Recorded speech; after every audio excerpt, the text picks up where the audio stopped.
Bienvenidos a todos a la sesión de hoy de la plataforma de diagnóstico y tratamiento guiado por la imagen.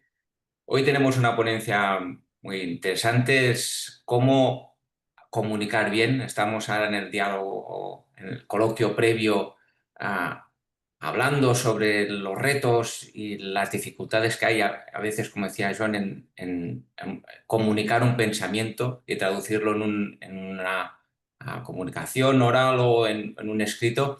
Y es un tema realmente interesante. Para ello tenemos como ponente a un verdadero especialista en esto, John Giva, que es editor de textos, que ha hecho varios cursos sobre ingreso radiológico también, que ha participado y ha escrito libros sobre el tema y que nos va a afrontar los retos, las dificultades que nos encontramos en hacer una buena comunicación científica. Y como expertos tenemos a Kai Vilanova y a Josep Puig, que al final de la presentación pues también nos dará sus opiniones sobre el tema, o sea que os animo a que pongáis vuestros comentarios, preguntas en el chat y yo lo transmitiré a los expertos y a John. Sin más preámbulos, John, por favor, todo tuyo. Adelante.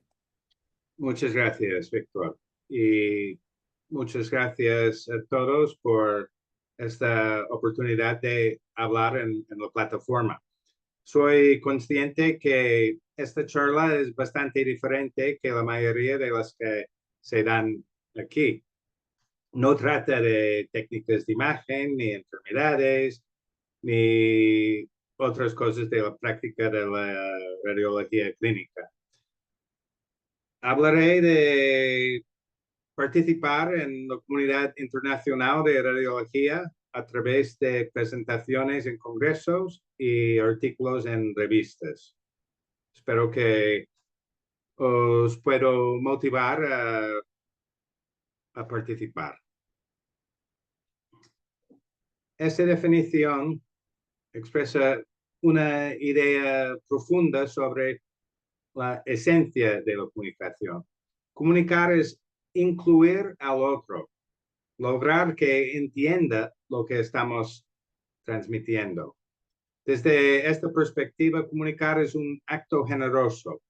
Damos a los demás para que puedan entenderlo y usarlo. El verbo comunicar viene del latín comunicare, que significaba compartir o establecer una relación. En este sentido, comunicar es construir un puente, convertir algo nuestro, un resultado, una idea, en algo compartido. Merriam-Webster's Dictionary define communication como un proceso mediante el cual se intercambia información entre individuos a través de un sistema común de símbolos, signos o comportamientos. Por lo que nos concierne hoy, este sistema común es el lenguaje, es decir, las palabras y las reglas para combinarlas. La comunicación científica es un caso particular porque muchas veces la información que queremos transmitir es extremadamente compleja. Esta información se tiene que transmitir con un alto nivel de precisión y exactitud. La terminología científica permite comunicar los conceptos complejos de manera clara, precisa y eficiente. Por desgracia, las comunicaciones científicas a menudo no logran sus objetivos porque son confusas. Mucha gente tiene ideas equivocadas sobre lo que es comunicar bien ciencia. Y esto resulta en artículos que cuestan mucho de leer. Francis Crick dijo, no hay prosa más difícil de entender o más tediosa de leer que el típico artículo científico. De manera similar, muchas presentaciones científicas son casi imposibles de seguir. ¿Cómo arreglar esta situación? Primero de todo, tenemos que recordar que escribir y presentar son habilidades, es decir, que se pueden aprender, mejorar y perfeccionar. Estas habilidades se pueden adquirir por observación de buenos modelos y por docencia dirigida. Pero el conocimiento por sí solo no basta. Para desarrollar una habilidad se tiene que poner en práctica ese conocimiento.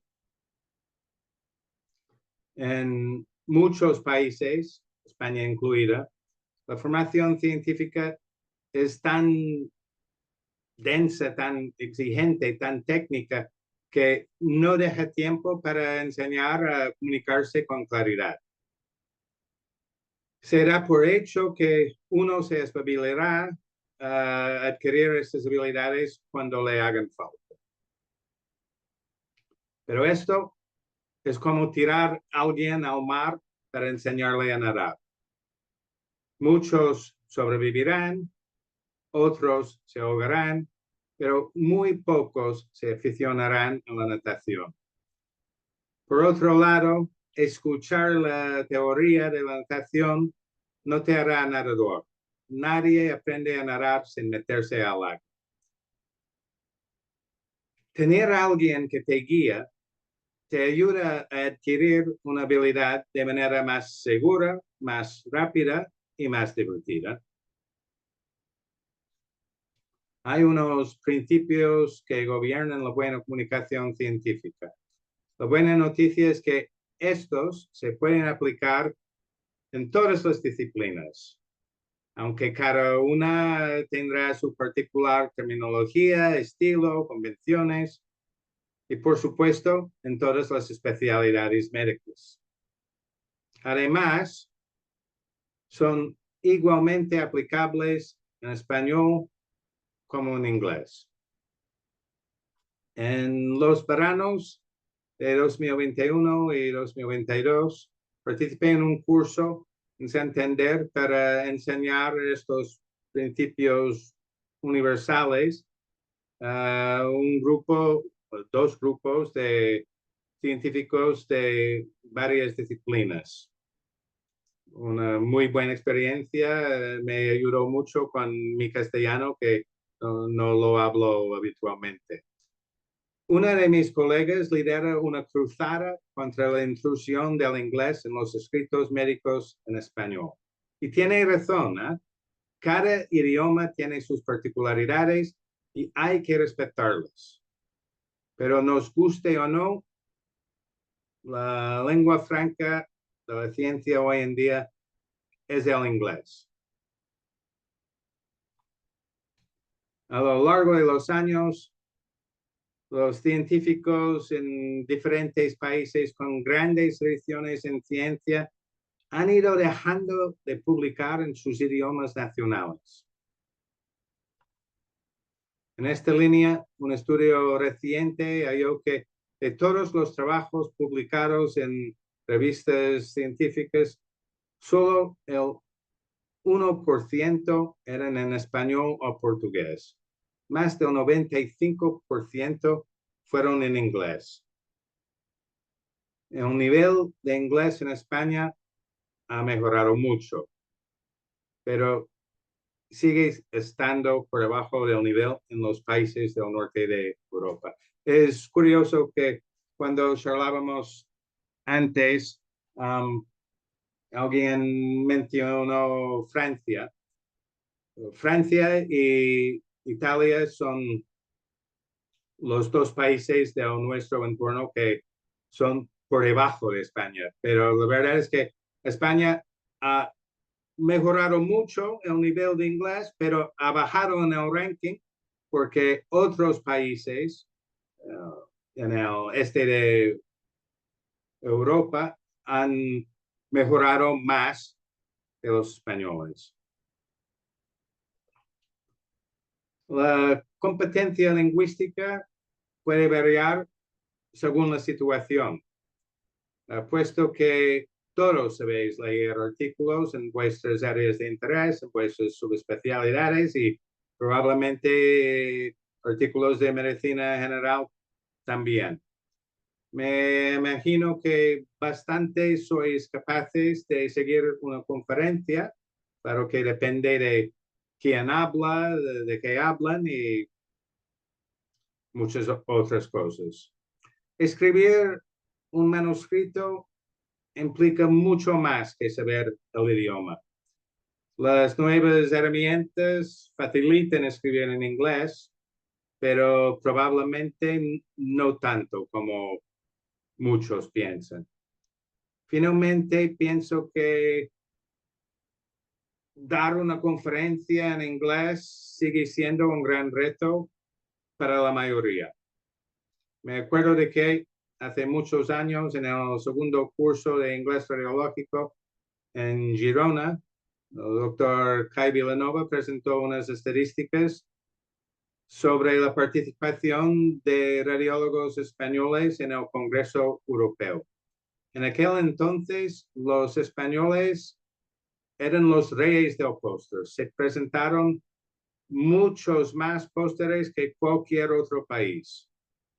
Y Kai contrastó este éxito con la escasa participación de los españoles con presentaciones orales. Veo que seguís triunfando con los pósteres. No tengo datos sobre las presentaciones orales, pero según lo que ha dicho Kai en la introducción, realmente ha mejorado mucho. Hay que trabajar el inglés, pero he visto que los esfuerzos que se invierten en aprender el inglés general no aportan grandes mejoras en el inglés profesional. En cambio, los esfuerzos en aprender el inglés radiológico sí que se notan en el inglés general. Por eso, recomiendo que, aparte de mirar las series de Netflix, también os concentráis en mejorar el inglés profesional. Internet lo ha cambiado todo.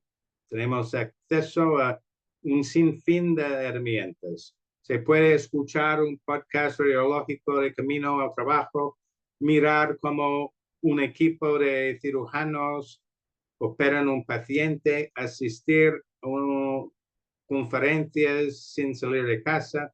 Hay miles de opciones. Hablar en el ECR o publicar en Radiology representa un montón de trabajo, mucho sacrificio. ¿Por qué molestarte?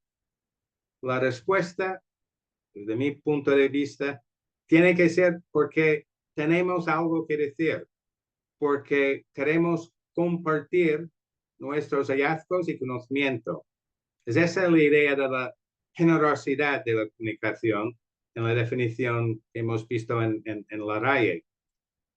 Publicar es la lógica conclusión de la investigación. No tiene sentido investigar sin compartir los hallazgos con la comunidad, con otra gente que están trabajando en el tema y, por supuesto, buscar su feedback para evaluarnos nosotros mismos. Además, publicar nos aporta muchos beneficios.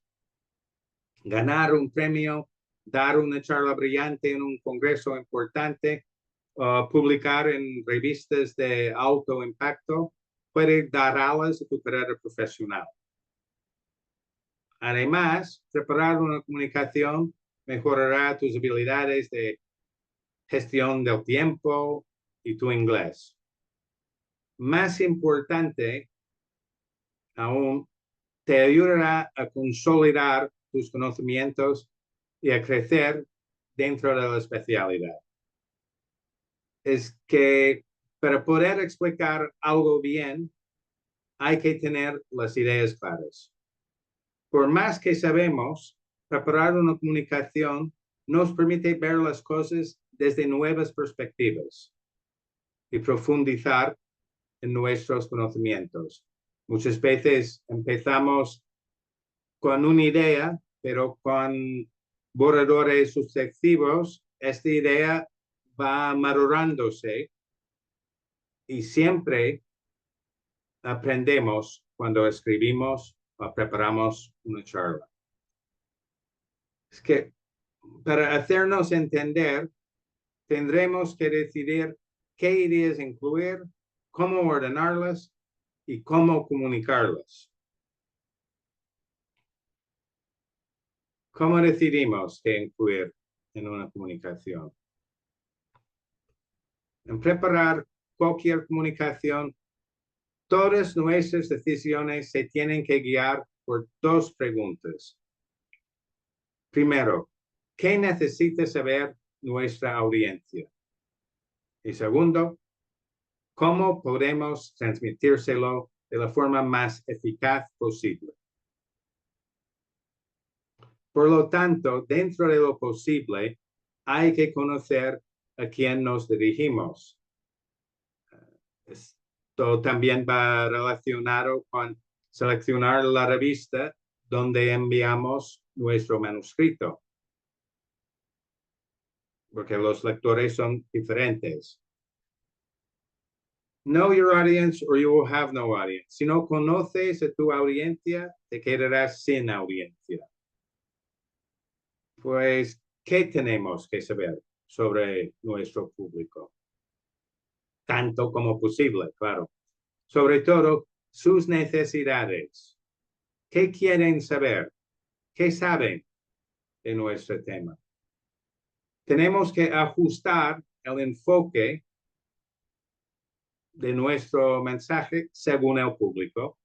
Si es una audiencia menos especializada, pues hay que dar más contexto para ayudarles a comprender tu mensaje. Hay que omitir detalles que seguramente interesarían mucho a nuestros colegas más expertos. Y por supuesto, tenemos que respetar los límites del tiempo o número de palabras en todas nuestras comunicaciones. Pensemos en lo que queremos conseguir con nuestro artículo o presentación. Primero de todo, queremos comunicar nuestros resultados y conclusiones a otros profesionales que trabajan en nuestro campo. Si queremos que nos crean, les tenemos que explicar qué hemos hecho para obtener esos resultados y cómo llegamos a esas conclusiones. Y último, pero no menos importante, debemos recordar que no escribimos solo para otros expertos. Residentes, estudiantes de medicina, médicos de otras especialidades, hasta científicos de otras disciplinas, también pueden interesarse por nuestro trabajo.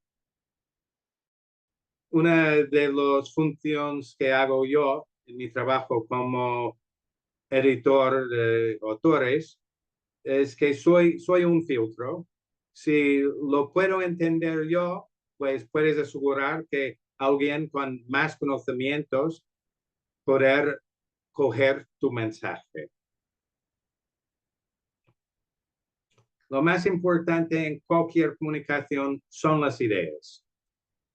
Un texto mal redactado o una comunicación oral mal diseñada o mal presentada puede oscurecer tus ideas, pero la mejor redacción del mundo jamás compensará la falta de ideas. Si no tienes nada interesante que decir, es mejor no decir nada. Vamos a ver algunos elementos que son importantes para que nuestras ideas se transmitan con éxito. La organización es fundamental. En un artículo, la estructura básica está más o menos definida. IMRAD, introducción, métodos, resultados y discusión. Pero la organización va mucho más allá. Nuestro éxito en comunicar nuestras ideas dependerá de cómo ordenamos los párrafos dentro de cada una de esas secciones, las oraciones dentro de cada párrafo e incluso las palabras dentro de cada oración. En un texto, una diapositiva, la mecánica se refiere a la ortografía, la gramática y la puntuación. Aquí no puede haber errores. Quizás es aquí donde las herramientas informáticas nos pueden ayudar más. Somos muy tolerantes con los errores en la comunicación espontánea. Y no hay que tener miedo de hacer una falta de gramática o de pronunciación cuando hablas. Pero cuando has tenido la oportunidad de preparar un escrito, no hay excusa para errores de este tipo. Finalmente, con estilo me refiero a todos los demás elementos que son importantes para que nuestro mensaje se transmita con claridad y así podamos cumplir con nuestros objetivos de registrar, informar y educar.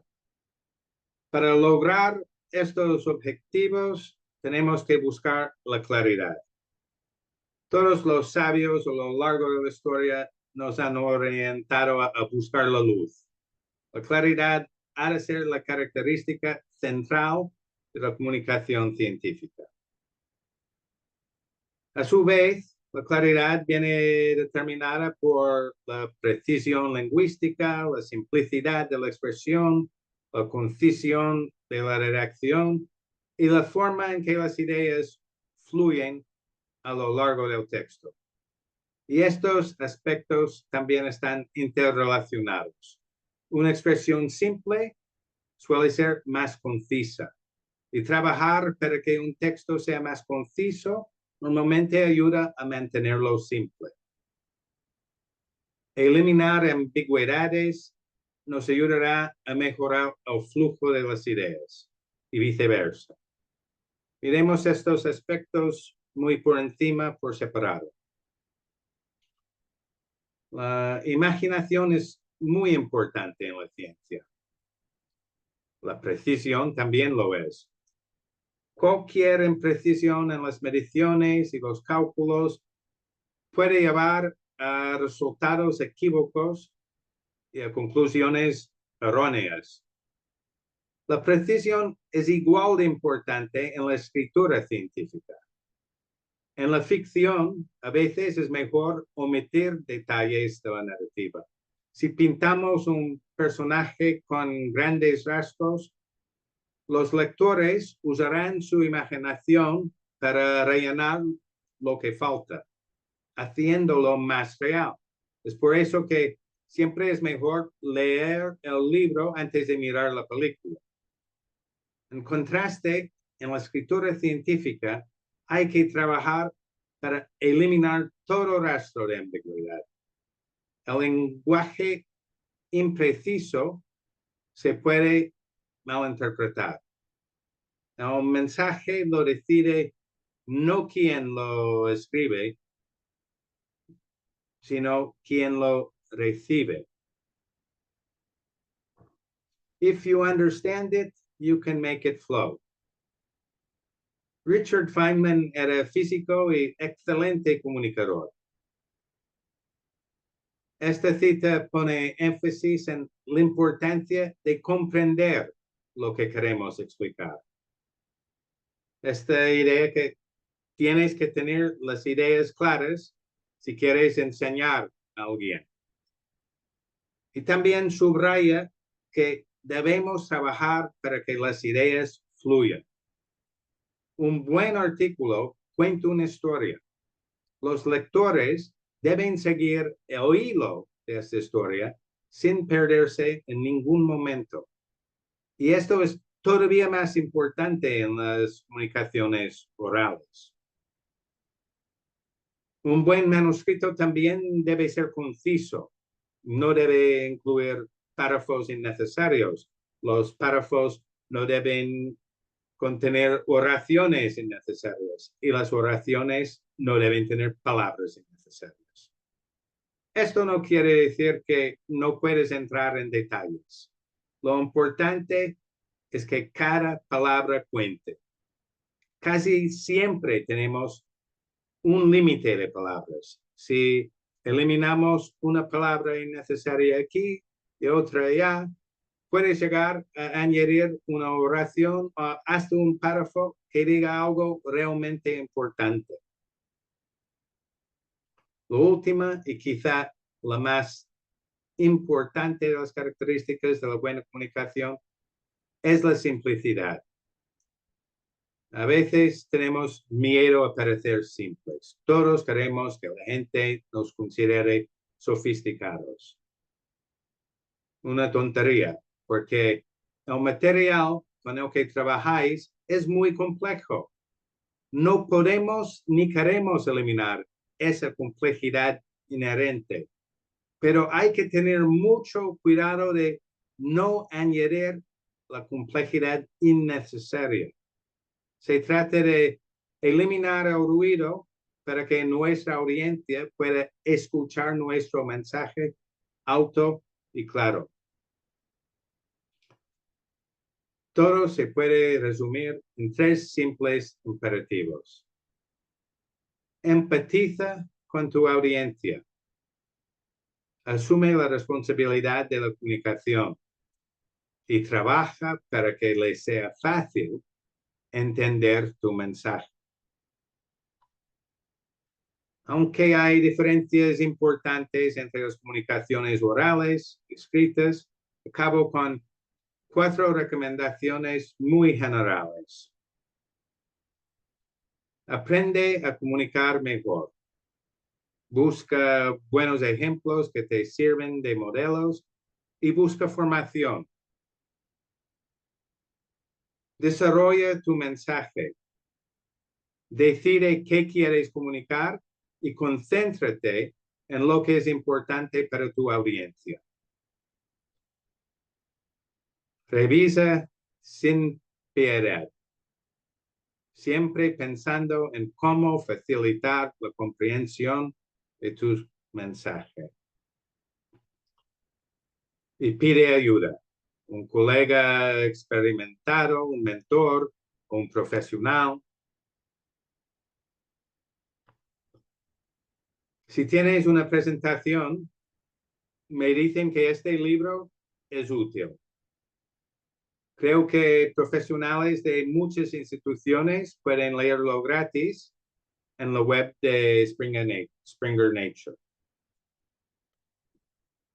Si quieres mejorar la escritura por tu cuenta, este libro aborda los fundamentos de la redacción científica. Hay poco rollo. Las explicaciones son breves y claras. Incluyen muchísimos ejemplos ilustrativos. Cuenta con 90 ejercicios prácticos. Además, hay un libro aparte con las soluciones que explica por qué unas respuestas son correctas y otras no. Se distribuye gratis desde la Fundación Dr. Antonio Esteve. Por desgracia, la fundación dejó de existir este mayo. Por lo tanto, ahora los envío a quien me los pide. Si los quieres, envíame un correo electrónico y te lo enviaré gratis también, por supuesto. Muchas gracias. Espero que os ha conseguido motivar un poquito a lanzaros a participar en la comunidad internacional.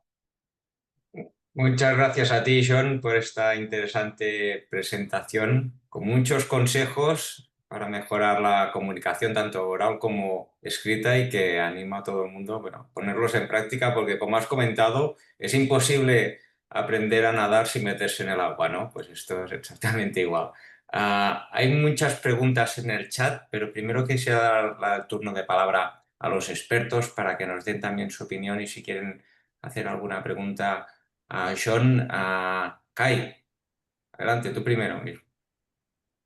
Sí, bueno, ah, antes que nada agradecer porque bueno, creo que ha proporcionado los mensajes ah, fundamentales, ¿no? Ah, en cualquier proyecto que uno quiera comunicar. Y lo que él ha mostrado de forma muy clara es que es importante saber comunicar. Y lo que también a mí me gustaría en este caso transmitir es que bueno, para gente joven y que bueno, él lo ha comentado muy bien, que es importante para la carrera profesional, ¿no? Porque uno va a empezar igual con un póster, pero todos sabemos que un póster es un trabajo que es interesante, que uno puede aprender los conocimientos científicos, pero a la hora de comunicar, no sabemos si esta comunicación, como él ha comentado, porque lo importante es saber comunicar de forma oral y el siguiente paso de comunicar de forma oral y después de un póster es que esto se transmita a través de un artículo, porque todos sabemos que por muy bien que hagamos un póster o hagamos una comunicación oral, esto no va a quedar transmitido si no se publica. Y este es el reto que yo creo que cualquier científico o cualquier profesional deberemos, y aquí es un poco el reto que él ha mostrado que muchas veces este paso entre el póster, comunicación científica y publicación, aquí es donde debemos mejorar. Y bueno, él ha mostrado las herramientas, o sea que para mí ha sido fundamental. Gracias. Ujú. Muy bien, gracias, Kai. A Josep. Sí, bueno, muy interesante, también en línea con lo que comenta Kai. La presentación ha sido muy práctica, ¿no? Muy didáctica. John es maestro de maestros. Nos ha ayudado a todos los que estamos hoy, ¿no? Como panelistas, nos ha ayudado en algún momento u otro. Nos sigue ayudando y, bueno, sus mensajes han sido la verdad que muy buenos y muy apreciados. Yo quizás lo que quisiera comentar es, a ver, todo arranca y yo lo he explicado muy bien con la idea, ¿no? Y en definitiva tienes que tener algo interesante para comunicar, si no, no lo comuniques, ¿no? Y tienes dos escenarios a grosso modo, o bien lo comunico oralmente o bien escrito en un manuscrito, ¿vale? Luego a partir de ahí, quizás, no sé, yo hablo desde mi punto de vista y mi experiencia, ¿no? A lo largo, pues ya más de 20 años en todo esto. Creo que lo fundamental, hay cosas que dependen de ti y hay cosas que no dependen de ti. ¿Qué es lo que depende de mí? El dominio, para poder comunicar tienes que dominar algo, lo que vas a expresar, ¿no? Tienes que dominar algo. ¿Cómo se aprende este dominio? O bien trabajando mucho, que en este país tenemos mucha actividad asistencial los radiólogos y dominamos bien las patologías, las guías y somos buenos profesionales, no lo decimos nosotros, no, nos lo reconoce la comunidad internacional, ¿no?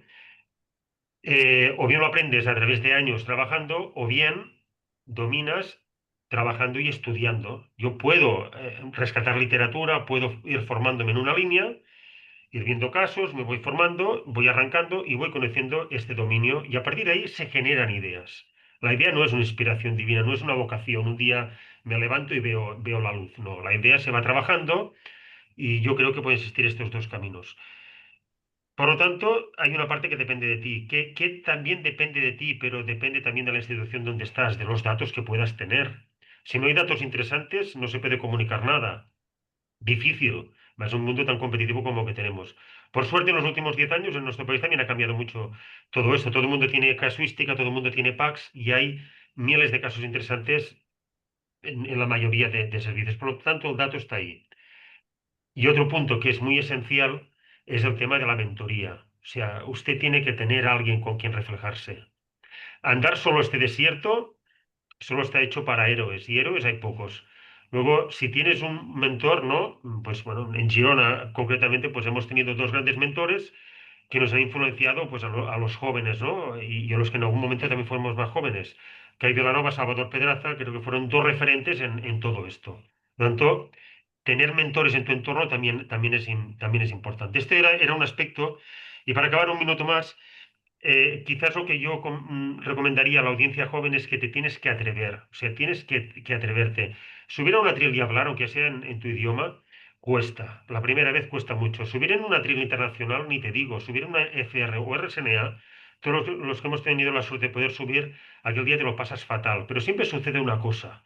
Los 7 minutos pasan volando y dices, todo lo que he preparado y he sufrido para esto, pues sí, va de esto, del atreverse.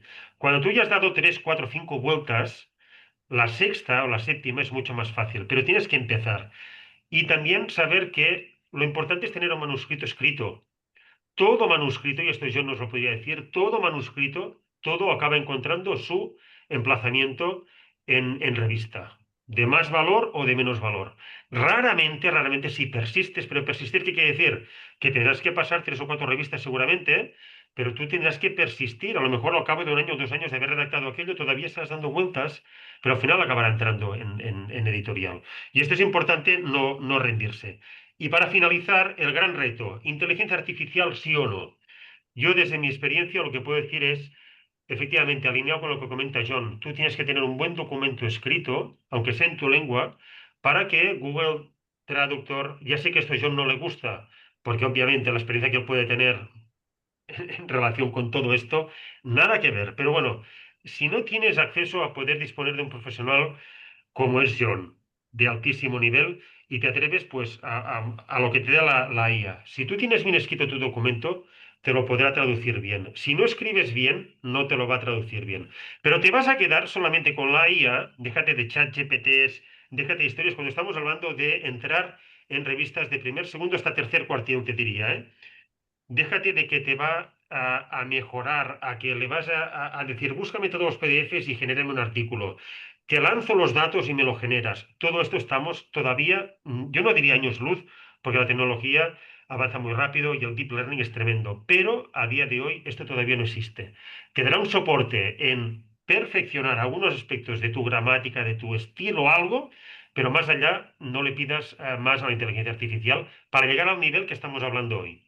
Esto era un poco lo que yo quería comentar y poner encima de la mesa. Muy bien, muchas gracias, José, por tus aportaciones. Sin duda, lo de la persistencia es básico, ¿no? Sin persistencia es muy difícil mejorar. Y también ha abierto el tema este de la inteligencia artificial, el rol de la inteligencia artificial. Hay una pregunta en el chat y también quería escuchar la opinión de John, ¿no? Ya nos ha dicho que sobre todo sirve para mejorar aspectos más mecánicos, pero ¿cómo crees que esto va a afectar y si incluso el abuso puede ser que conlleve una pérdida de habilidades de comunicación y de redacción si se abusa de estas tecnologías? ¿Cómo lo ves, Sean, este tema? Pues la verdad, como una oportunidad, pero un gran peligro también. Yo lo utilizo a veces para comprender manuscritos complejos que no tengo los conocimientos para afrontarlos. Um, pero no se puede fiar. Uh, se dicen alucinación, hallucination, Ujú. que te dirá cosas y cuando está muy seguro de sí mismo y es fácil de creerlo. Pero hasta yo, que sé muy poco castellano, le he preguntado, pero esto me parece que no es... Ah, sí, tienes razón, me dice. Hay que desconfiar todo. Puede ser una ayuda, sí. No sé si es una ayuda mejor por la gente que sabe más o por la gente que sabe menos. Supongo que posiblemente el peligro es más grande para la gente que sabe menos y es más útil para la gente que sabe más. Hay que saber cómo preguntar lo que quieres saber, hay que saber, y hay tantos programas. Yo recomiendo por lo menos empezar con un reference manager, ¿no?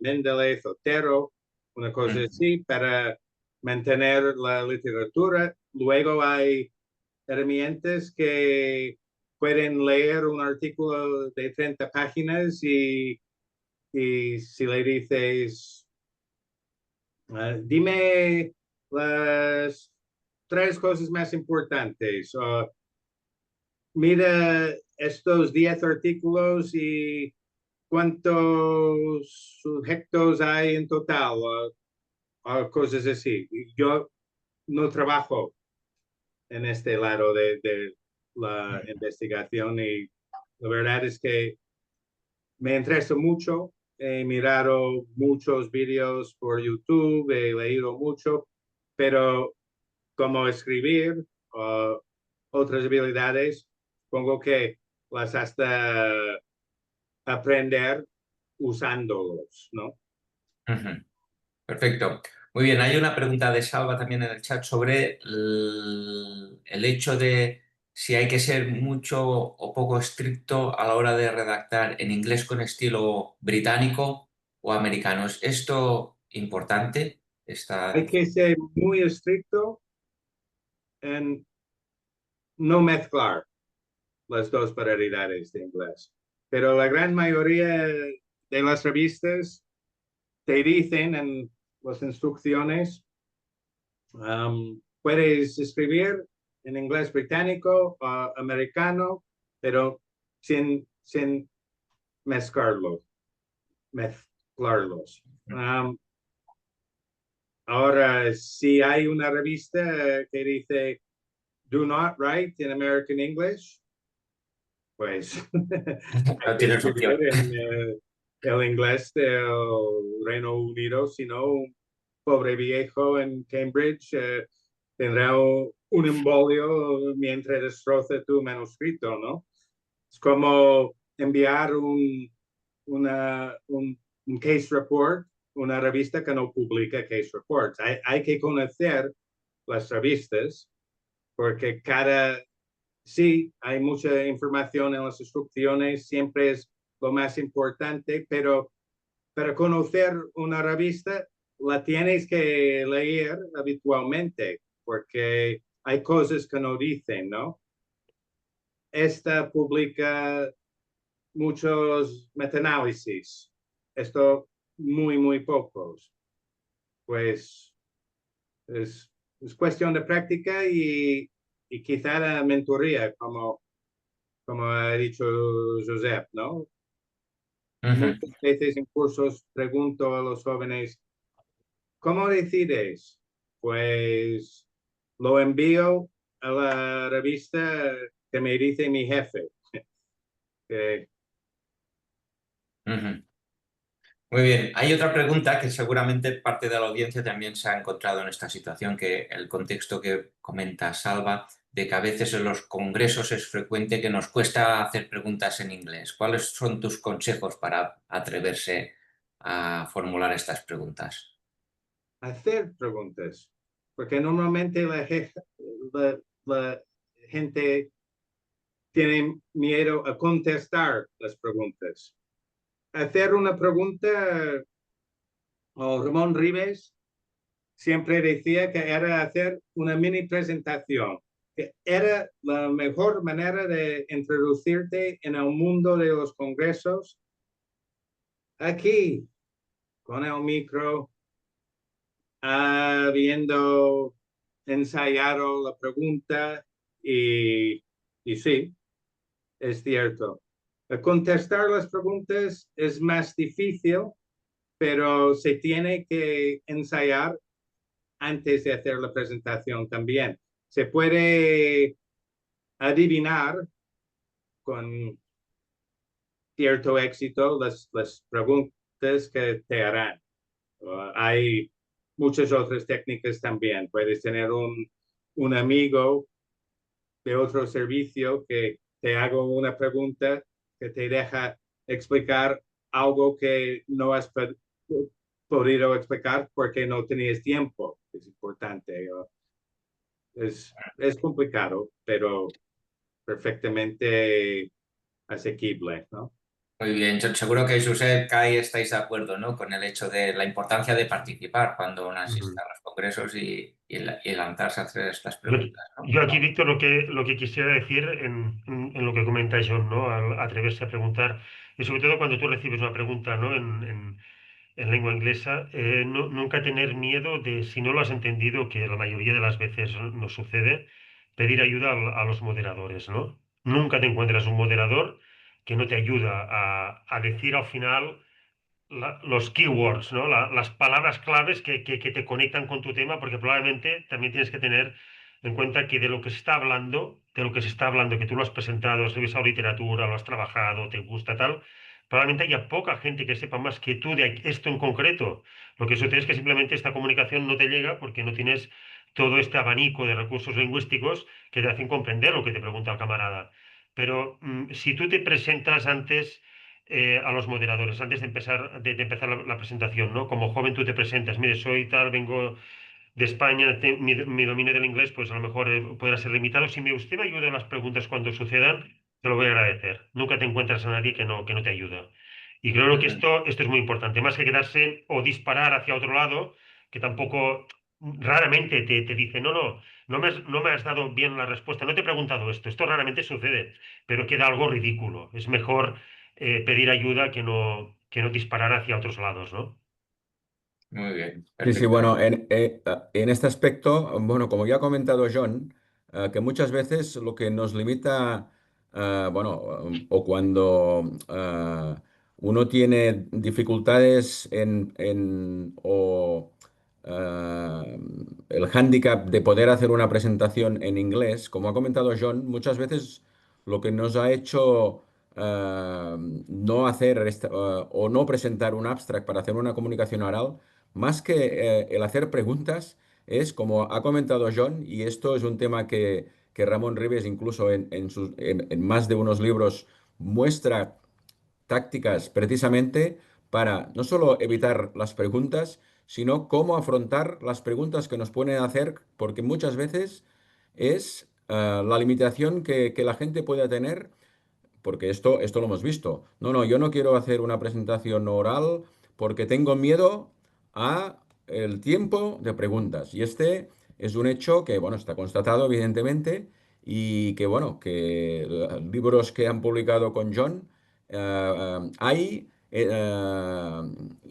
específicamente cómo afrontar el tiempo de las preguntas. Y esto también se puede trabajar y se puede entrenar, con lo cual quien pueda limitarse en hacer comunicaciones orales por las preguntas que puede recibir, una vez más, y como ha comentado John también en su presentación, todo esto se puede entrenar, con lo cual no hay que tener ninguna limitación. Sí, Ujú. Esto daría para otra charla, ¿no? Cómo exacto. preparar el tiempo de ¿Cómo entrenar? respuestas en las Exacto, sí, sí. preguntas. Muy... Seguro que Salva lo tiene en cuenta y organiza otra charla de estas con John. Es muy interesante. Son casi las 9, ya es tiempo de cerrar. Gracias, John, y gracias a Josep y Kai por la participación. Para mí es un placer moderar esta sesión y Salva, todo Sí, tuyo. nada, a sumarme a tus agradecimientos. Gracias a ti también, Víctor, por tu excelente moderación. Y muchas gracias a Kai y Josep por vuestros excelentes comentarios de experto. Y John, yo creo que más claro imposible. Nos has animado a todos a formarnos con los consejos claros que has dicho. Y tu charla seguro que la volvemos a ver. Y como has puesto tu correo electrónico, seguro que cualquier persona que le interese pedirte tanto el libro como ponerse en contacto contigo lo va a hacer. No sé si quieres dar un mensaje final a la audiencia, John. Muchas gracias. Hay que empezar. Y una vez empezado, hay que perseverar. Es la perseverar. Hay que perseverar. Perfecto, ha quedado clarísimo. Pues John, muchísimas gracias. Como ha dicho Víctor, vamos a contar contigo en más sesiones. Simplemente recordaros que la semana que viene empezamos el lunes con la sesión de la doctora Alicia Maceira de Valencia, que nos va a hablar de RM cardíaca en la valoración del deportista con miocarditis, que también estará Víctor de moderador. Muchas gracias a todos, que tengáis un gran día. Nos vemos. Gracias John, gracias Víctor, gracias Josep y gracias Kai. Un saludo a Gracias. todos. Buenos Buena días. semana. Buenos Adeu. Buenos días. días. Adeu.